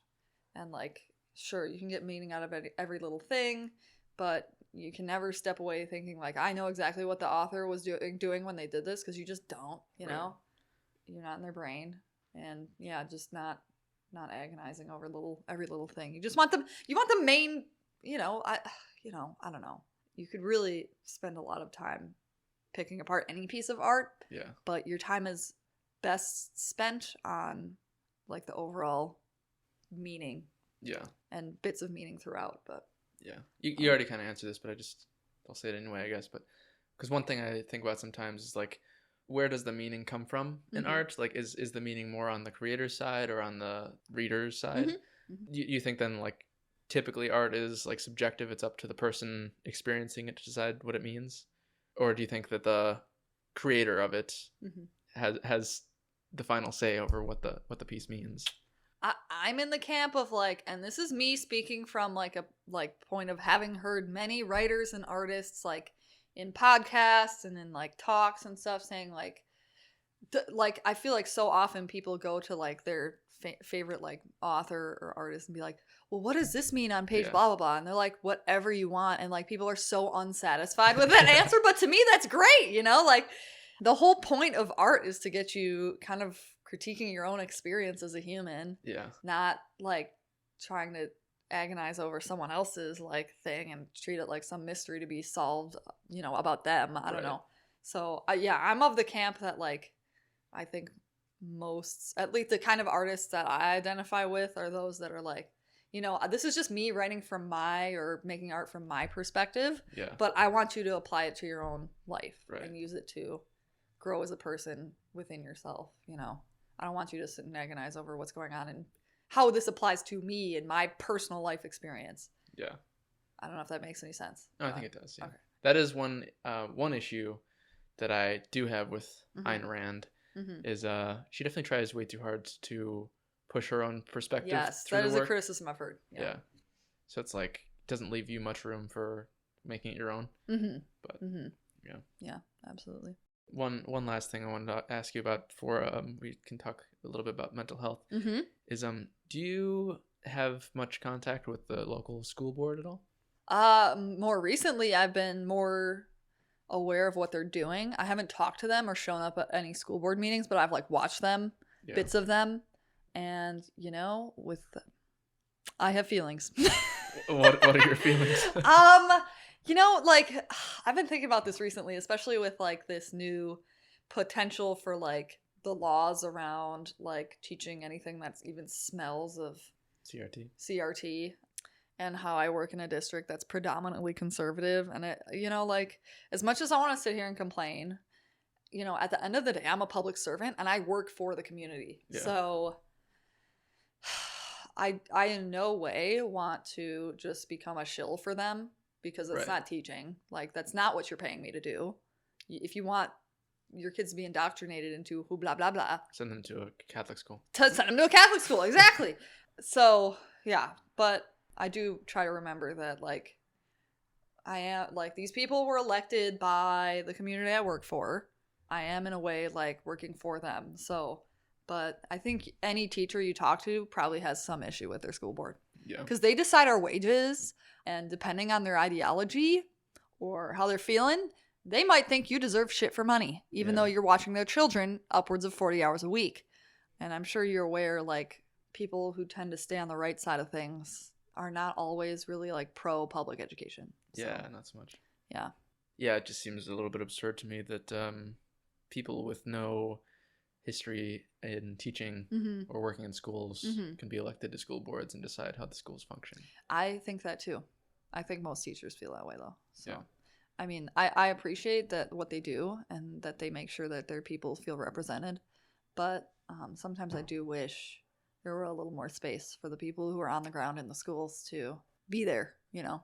Yeah. So, but it just feels like sometimes they love us, but they also hate us. So. Yeah, my friend who teaches the intellectually disabled students was telling me about how the school board decided to renovate the school, which is good. Nice. That's awesome. Got air conditioning out of it. Yay. But the classroom that they specifically designed for his students, they didn't design it actually in favor of those type of students at all. A lot of them are wheelchairs, and they designed the sinks to be higher than they can reach. No! And they designed only one door, so for like fire exits you would have to like break through the glass of the windows and lift the kids in their wheelchairs out of the windows somehow. Oh my gosh, that is atrocious. And they decided for carpet when the kids get stuff on the ground, and then there's like chocolate stains in the ground for a whole year, rather than tile. Yeah. So it's like, if you simply ask the teacher like how to design your classroom, they'd have better information than the school board coming up with stuff. And yes, and that's the difference, right? Like, to integrate the entire educational community along with the and like we're just out here for their kids too. I think sometimes school boards forget that. Is like, we care about your children more than anything. Like, sure, you could be a turd, but at the end of the day, I care about your kids so much. Like, I just want them to have a good time while they're here and not suffer, you know. They're not getting paid to be here, so at the very least they should be comfortable. So yeah, that's a perfect example of kind of the gap between the school boards and the people who are serving the kids. I just thought it was ridiculous. That's so disappointing. Oh my god. You'd think by 2021, man. Jeez. Be a little less ableist, but okay. Yeah. Ooh, can I sneak something in real quick? Do it. So I just want to cover a base that I left open earlier. So we were talking about CRT and what it is and what it isn't, and how it gets conflated with everything that makes people fragilely white. But I did also want to clarify, because I feel like often folks my age and younger of the white persuasion who are more like self-professedly like progressive. Often we like to do this thing where we point at other white people and go, you're racist and I'm not, because I'm woke. I get so sick of that shit, and I feel like it is so much of what allows more conservative white folks to be like, these people suck and they're mean and we're not racist. They just think we are, and we need to shut them up. And like, that's so unproductive. Like, I really just am not a big fan of like white people calling other people, white people, racist from a place of like superiority, you know? And I see so much of that happening. Like here in River West, I see it all the time. I'm like, oh, some of the protests last year post George Floyd. Yeah, I went to a couple of them, and there was just a lot of folks like my age and younger. By the way, I'm 30. Oh yeah, happy birthday. Yay, thank you, Wade. Happy birthday to you too, buddy. Virgo season. Like, they're just like taking up airspace. Like, can't tell you how many white women my age were like, like standing in front of police officers going like, you guys are demons, fuck you, you'll never be good. And then like the black folks in the crowd just being like, hey, white ladies, can you just shut the fuck up? Like, just completely making it about themselves and how they're like the good white person and whatever, and like they're so much better than these police officers, as if they didn't grow up in the same fucking suburbs listening to the same bullshit, you know. I don't know. So it's like it's like the classic way to like cope with issues rather than actually dealing with them is by externalizing them. Yes. Like taking issues that you have inside yourself and then just putting them on someone else and thinking of them as the villain. Yes. Rather than actually resolving what's inside of you. Exactly. And like you've probably heard the phrase like do the work lately. I know it gets completely overused, but when folks say like stop projecting all your shit onto other white folks, like do the work on you, I think that holds a lot of meaning. And that I'm in no way saying like don't call other white people out when they're doing fuck shit. Like no, do, but don't come from a place of superiority. Just be like, hey man, like I've done the same crap, like, but let's just not for X, Y, and Z reasons. Like I don't know. So I understand. Like I think of your CRT guy who you interviewed, Nate, and I'm like, Nate, I'm like, ooh, I bet he got called racist by a hippie white person. I'm sure he has. Yeah. So, and like I feel like sometimes we conflate implicit bias and overt racism and we just call them the same thing. Right. Yeah. It's there's like a disconnect between meanings, because if you're calling your parents racist, for instance, they have a completely different conception of what the term racism means. Yes. They're thinking KKK. Yeah. Yes. They're not thinking like microaggressions. Yes. Or whatever. Or subconscious. Yeah. And they get bias. Very offended. Yeah.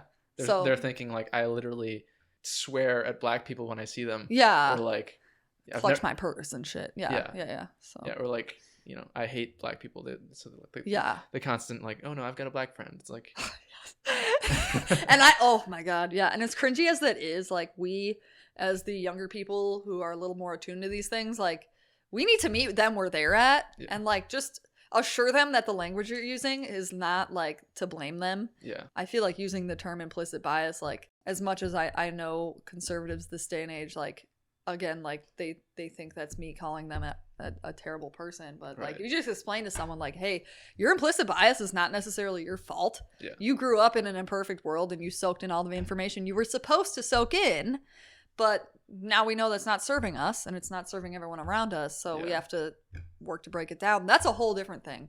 I had a decent conversation with someone who was really afraid of that word for a while. I was like, hey, it has nothing to do with you. Someone at school. I was like, I feel like it's more so addressing, when I say implicit bias, it has to do with your social conditioning, not your your choices. Yeah. And they kind of let their guard down. They're like, oh shoot, okay, well that makes sense. I was like, okay. But like it takes some effort to get there, and it also takes like a minute of like, you gotta, I know, like we white folks on the left get a little feisty, and we just want to jump out at the first other white person who says something remotely biased. But just slow it down, man. Remember where you were 10 years ago. This is even further off topic than education, but I have a few problems with the term woke, or like being woke. One of them, it's one problem I have with the book White Fragility is, if I remember right, it kind of defines racism in the terms of like a power structure where you can only be racist if you're the one in power. Yeah. Which I reject that idea. Yeah. Because then it makes it seem like only white people can be racist, where it's like anybody can be racist.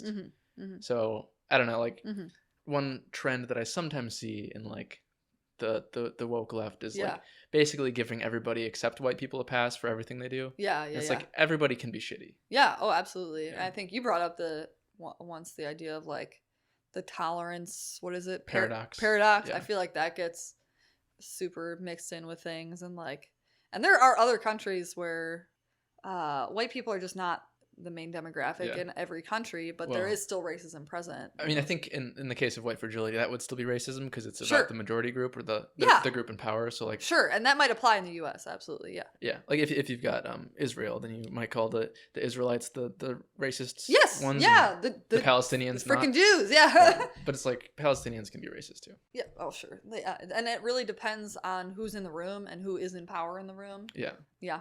Good point. I feel like we had this discussion about like cultural appropriation once too, and how it's just like a little more nuanced than folks tend to think it is. I get how not every conversation has the room for like all these caveats and nuanced positions, but I do dislike a lot of the time when I see like oversimplification of difficult topics. Yeah, absolutely. That's how you drive people away from it. Yeah, it's not leaving room for the nuance and the gray areas. Yeah, for sure. I don't know, maybe we only have like 20 minutes left, but with that last 20 minutes, we could spend it talking about mental health. Sick. Yeah. And at first you said mental health among middle schoolers, but also just mental health generally. Yeah. Yeah. Yeah, that's just really been so much of my focus on myself and my students this past 2020, 2021 school year. When I left grad school, last time I talked to you, I was like really in deep in anxiety that I have been dealing with for my whole life, but I wasn't really forced to actually grapple with it until COVID, and I was like locked in my house, and it was just a very dark, cloudy 2 months before the end of grad school and stuff like that, and finally ended up like doing something for myself, going to therapy, getting medicated, and actually examining like the trauma that has helped me get to the place where I am, and undoing really negative coping strategy or coping mechanisms and stuff like that. And it's been just fascinating to see how many of my students are in the exact same boat. Like I have so many students, particularly female, and again, I could have plenty of anxious boys, I have no idea, but again, toxic masculinity might prevent them from saying anything, that deal with like generalized anxiety, eating disorders, particularly among the young girls, depression, all sorts of stuff. And it's just like it's been even more so a wake-up call for me to like just notice that like my students can only do so much when they're really suffering internally. Yeah. And my priority is making sure that their mental health is okay. One, for themselves, but also so that they can learn. Yeah. Like I grew up really anxious, and some of my hardest years where stuff was going on at home, my grades slipped for sure. And like, why wouldn't they? So I feel like that need has to be met before I can teach them effectively. Do you feel comfortable sharing any specifics? Like, what was the shape of the anxiety? Like, what kind of last year? Yeah. For students, for me, for both. you, or for both, yeah. I guess I'll start with me just because I know myself best. It was a lot of rumination. So something happens and I spend an entire day thinking about it. I also had like visual symptoms that still linger. Like what? Have you heard of visual snow? Is it seeing snow that's not there? I don't know. No, it's like it's a really bad name for it, but it's essentially like it tends to happen in folks with chronic anxiety, where like in certain lighting situations, their vision will look really grainy. Oh, okay. And they tend to have like real brightness sensitivity. And ever since COVID lockdown, I've had that. That's a problem with anxiety, not eyes. Like, it could be both. Oh, okay. I've had my eyes checked since. Oh, okay. And she was like, "No, you're good. Like, have you heard of visual snow?" Blah blah. I was like, "No," and she told me all about it. So that was a big issue for me for a while. It has gotten better since I've gotten medicated and started exercising a lot more regularly. But for me, that was a big issue. Derealization, which for folks who don't know, it's like it's kind of like a Truman Show feeling. And I've had that for like decades. And I had no idea. Really? Yeah. Isn't that wild? Yeah. Oh.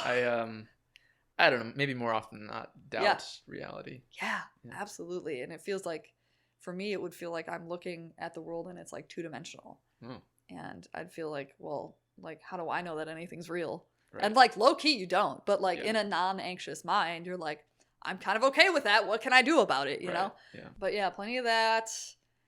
Like dizziness. And of course, just like feeling constantly on edge. Like my death is upon me. Maybe like that's a panic attack, right? Which happens sometimes, but mostly like. You're like racing heartbeat or something? Yeah. Like constantly feeling like dehydrated. But like what's going through your mind, like on a very primitive level, is like, you feel like you're in trouble all the like time. A constant like low level fight or flight response. Yes, happening. Absolutely. And it like really harbors your ability to like just be a normal person socializing. And it was a struggle my first couple months of teaching. Like since you're so preoccupied, you lose your train of thought really quickly. Oh yeah. And have to get back to it. So that was it for me. With my students, it would manifest in the form of like utter silence, like really bright kids who would write beautifully being like completely silent during class, or when I'd call on them, they just panic and go, I don't know. I'm like, I know, dude, you know. So that was that like a sort of performance anxiety, like were they worried about being called on? I think so. Yeah, absolutely, because their writing was just like phenomenal. They'd be absent for a long time because some of them had like really frequent panic attacks. Oh yeah, which is just hell. I've been lucky not to have much of that. Trouble socializing. They aren't able to. I had some students who couldn't eat in groups because of, nervous eating disorders, stuff like that. So, yeah. So what do you think was the cause of this anxiety in yourself? And you're fired. I just knocked my microphone over. What do you think was the cause of this anxiety in yourself and in your students? I think aside from the performance, I guess. Yeah. I think at the core of it, it's like it's often trauma, like, and people are genetically predisposed to anxiety. For me, I grew up in a very like turbulent like family situation. Like my parents were married, but there was domestic abuse going on, alcoholism, stuff like that. So I was kind of trained to just stay on edge all the time in case something went down, in case I had to intervene between my mom and one of my siblings or like something like that. And just living in a constant state of like something terrible could happen anytime. And you better damn well be ready to deal with it, 10-year-old Ariel. And that creates like, as my therapist called it, like complex trauma, where your brain just like turns on anxiety all the time so that you can protect yourself. But then it results in like adrenal wear out and like just anxiety overall. So for me, it was that in combination with like lifestyle choices. Like I was drinking way too much caffeine for my type of brain. During COVID, I don't think I was exercising enough. Alcohol does not help me. Weed does not help me. Just so all of those factors weren't helping. But like I said, I've been dealing with anxiety for my whole life. I just didn't know what it was. I thought that was like how everybody lived. Yeah. I was like, well, this is existence. Once I found out it wasn't, I was like, oh, okay. But yeah, and like having fears about like I grew up in a family where they'd like if someone said you need a therapist, it was from a place of like you're like fucked up and you're crazy. Yeah. Which is like pretty ironic. Maybe not ironic, but just like sad coming from a family of like alcoholics and people with OCD and anxiety and stuff like that. So I had a lot of shame around like getting a therapist or like I for sure as hell didn't want to get on medication. But after a while I was like, okay, I have to do this. And then just like the day-to-day demands of being a person in 2021, like having a fucking phone. Yeah. Jesus Christ. I feel like I was consuming way more news than I needed to. And like same goes for my students. Like their lives are constantly on display at school, on their phones. They have so many people to answer to. They have to answer to me. They have to answer to their coaches, their parents, their little siblings. Like I freaking feel for them. And it does not surprise me that so many of them deal with anxiety and depression. So among other things, right? So yeah, I think it's like a combination of like trauma and lifestyle and unrealistic demands on human brains. So. Yeah. Do you feel differently now? I do, yeah. Like I feel like all the same struggles and challenges are there, but I just know how to handle them better. And I know I have a better idea of what's a big deal and what's not. Yeah. And so much of that getting there was like understanding that I'm a reasonable person. And if I make mistakes, that's okay. If I forget things, that's okay. And if someone's mad at me, which I have been trained to think like is the worst thing in the whole world, is like someone I care about being mad at me, like that's okay. You know, if that person cares about me enough, they'll find a way to forgive me. And that took like a straight up year to like actually ingrain in myself. So I'm a very like guilty, anxious person. Like, oh my God, I forgot this person's hoo-ha. I suck. Like, you don't. There's this one quote that I don't remember exactly, but I like. It's something like, people always wake up the next morning thinking like, oh man, I was so stupid, like all those mistakes I made yesterday. But they never wake up thinking like, oh, that other person's so stupid, all those mistakes they made. Yes, so, exactly. Like, you're your worst, your harshest critic, and people probably aren't thinking of you as harshly as you're thinking of yourself. Absolutely.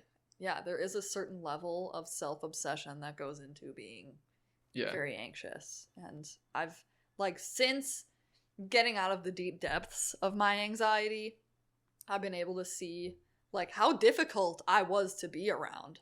Just being around someone who's very anxious and not doing anything about it, it feels like you're around, like, kind of a narcissist. Like, they're just constantly like, oh my God, what did that person think of me? Blah, blah, blah. I'm like, I guarantee they're literally not even, they're probably taking a shit right now, not even thinking about it. Yeah. Like, and they never will They're thinking again. about their own problems. Yeah. So, like, I don't know, my therapist kind of worded it in a polite way and told me that. I was like, dang, you're right. Like, yeah. But, like, so much of it is like the anxiety around that is often justified because folks who think that way have unfortunately usually been exposed to people who might be like hypercritical of them or really guilted them into things or like just invalidated their feelings or really gaslighted the hell out of them in a lot of ways to a degree where they feel they can't even trust their instincts. Yeah. Which is really sad, but you can get out of it for sure. Just gotta reteach yourself. Yeah, so. Sometimes it can be like a vicious circle where you being so worried about all your mistakes does make you into a narcissist, kind of makes you into somebody that it's hard to be around. Yes. And then that kind of further justifies your worries about your own behavior, and then it just kind of cycles. So you got to somehow break that. Absolutely. And it's tough. Like, I personally known people who are still in that hole at my age. So yeah, me too. And they might be in it forever. Like, that's rough, man. You got to want better for yourself. Yeah. So what do you think's been, if there's a most important thing, what do you think's been the most important thing to improving your mental health? Is it the therapy? Is it the exercise? Is it the combination? I would say therapy. I would say therapy because, like, if I had to strip away literally everything else, if I had to give up medication, if I had to give up exercise, I would stick with the therapy because having a objective person to talk to who is not your family, who is not your partner, who is not a coworker, someone whose motivation is solely to help you make good decisions about your life and live a healthful, fulfilling life is invaluable. Yeah. And has training so they know what they're talking about. Yes, thank you. Oh my gosh. I've heard people say things like, I'm my own therapist, or like, I talk to my boyfriend, or I talk to my family. You know how much work you're giving that damn person? They're not getting paid enough to do that. Yeah. So if I value my relationships with the people I love and I want to be a good person for them, I have to keep my therapist. Because if I don't, my anxiety brain will take over, or I'll end up overusing my support systems. And also, like, talking to your family is great. Talking to your siblings is great. Talking to your partner is great. But they all have certain motivations about what you do. Yeah. Like, I know my mom wants me to do a certain thing. So if I go to her with the question of, like, hey, should I go to grad school again? She'd be like, yeah, do it. And I'd be like, oh, well, I have a lot of debt. And she'd be like, do it anyway. Like, they just want me to, like, keep going with my, So, like, having an objective viewer from the outside who's there really just asking you questions to help you guide yourself to what's best for you rather than telling you what to do. That's really helpful. And you can just know that their motivations are solely for you. So they don't know any of the other people in your life. They don't want anything specific for you. I will specify, though, there are some shitty therapists who... This is why I'll never get a therapist who has, like, a religious persuasion. Oh, right. Because I can fucking smell that shit. Yeah. Or people who aren't even therapists. They're just literally priests and they pass themselves off as mental health professionals. Oh, awful. Yes. So I talked to my pastor about it. Oh, my gosh. Yeah. No. And, like, I'm sure there are some really good pastors, but, like, oh, no. But, yeah, to me, that's just invaluable. I want that for the rest of my life. And I happen to have a really good therapist right now who charges me very little. That's good. So yeah, she's just helped me. I was dealing with, like, a really, really messy romantic situation, like, like a year ago or so, and all throughout the last year. And she kept me sane throughout that and just helped me make really good decisions instead of just getting stuck in a rut, which I think often folks do if they don't have someone on their side saying, like, hey, do you notice this horrible toxic pattern going on in your life? Yeah, there's no replacement for that, I don't think. So, do you know the like school of thought that your therapist fits into? They're like cognitive behavioral, or are they like psychoanalysis, or are they probably humanistic? Cognitive? Yeah. But what's humanistic? Tell me. They might not or try to change your behavior as much as change your outlook. I would say she's probably in that camp. Oh, okay. Yeah. I mean, she does give me, like, real tangible advice that I can apply in my daily life, like healthy coping mechanisms. But she's also, like, really helpful at shifting my perspective. Yeah. Which to me is a really sustaining way to make change. Oh, yeah. So I feel like so much of anxiety is outlook and perspective, for me at least. So yeah, I would call it that. I had no idea it was called that. So. I wonder how a therapist actually goes about getting their clients to change their mind or change their behavior, because you can ask people things, you can tell them things, but how do you actually make sure those things happen? Mm-hmm. Seems to be a problem with a few people that I know. Yeah. Where, like, they do go to therapy, but, like, how do you actually convince them as a therapist to change? Yeah. Good point. And I feel like most, like, mental health professionals that I've had the privilege of talking, just because I work with, like, social workers and stuff, the person has to want it. Like, you can go to therapy. My therapist asked me the funniest question when I first started. She was like, so just so I know that I'm serving you in the way you want, would you prefer a therapist, like a session where you do a lot of talking and I kind of just give you a space to listen, or would you like some feedback? And I'm like, I want some feedback. And she was like, okay. I was like, why do you feel like you gotta ask that question? She was like, some people genuinely do not want me to talk. And I have family members who go to therapy and they spend their whole hour lying to their therapist about what they're doing and stuff like that. No, it's not. And your therapist knows that, but, like, they have to, that's their job. So, and what good would it be to sit there and try to convince this person that they're, especially, like, there are certain personality disorders that are, like, damn near impossible to get through unless someone is really self-aware. But by nature, those disorders make it so you're not self-aware. Yeah. So, like, those people often, like, if they're going to therapy, they might just be blabbing, and like their therapist might get a question in every Yeah. once in a while, but you have no idea if it's just going like this or like Right. just using their ego to dodge it, and like, so yeah, really good question. It can be completely useless for a lot of people. Yeah. Where they go and they just get shit off their chests and do no real self-examination. Right. So. But I guess you won't know if it's useful or not until you go. Yep. No, absolutely. I mean, I feel like if you're open to it and you're not there to just like talk at someone, you'll get a lot out of it. Yeah, I think therapy would be beneficial for me to go to as well. I mean, everybody probably, but I think about this sometimes. I'd like to have a therapist, but yeah, don't have health insurance, and I don't know if I want to splash out. Yeah, some point down the line when I have a better financial situation. Yeah, highly recommend. I get my therapist through OpenPath. Just American health insurance is shitty for therapy because the American healthcare system isn't a big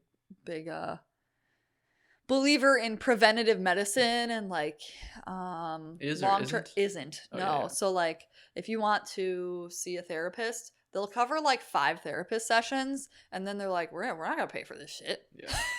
Have fun. We'll take care of you when you break your leg. Yeah. You know? So yeah, that's why I go through OpenPath. My lady lets me pay her $40 every time. Wow. Which is absurd. How often do you meet with her? I meet with her once a week. Oh, okay. When I was a broke college student, I met with her every 2 weeks, and some of them will let you do once a month.